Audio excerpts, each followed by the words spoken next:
আসসালামু আলাইকুম। বন্ধুরা সবাই ভালো থাকবেন, সুস্থ থাকবেন। সবাই কেমন আছেন? আমি ফেসবুকে মনিটরিং পেয়েছি, কিন্তু আমার অনেক ভিউ ছিল, কমে গেছে। আমার অনেক স্টার ছিল, তাও চলে গেছে। আসলে আমার আমার কপালটাই খারাপ।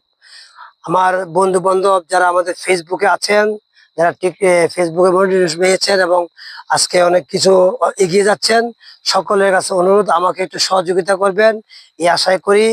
এই আশা নিয়ে আজকে আপনাদের সাথে আমি আছি। এখনো মন মানুষটা হারাইনি। এই দেখেন না, এই আপনাদের সাথে আমি বন্ধুত্বর সম্পর্ক করার জন্য আমি আসছি। এই যে জিকাতলা দেখেন, আমার পাশে আছে কাঁটাতারের বেড়া, এর পাশে আছে ইন্ডিয়া যে পাহাড়, পাহাড় দেখেন, কত সুন্দর পাহাড়। দেখেন এত সুন্দর সিনারি, কত ভালো লাগছে। এই সন্ধ্যার বিকাল বেলা আসছে, এত ভালো লাগতেছে, বুঝছি যে ভালো লাগতেছে। তো আপনারা চলে আসবেন জিকাতলা এই সিনারি দেখার জন্য। আসসালামু আলাইকুম। সবাই ভালো থাকবেন, সুস্থ থাকবেন। খুদা হাফেজ।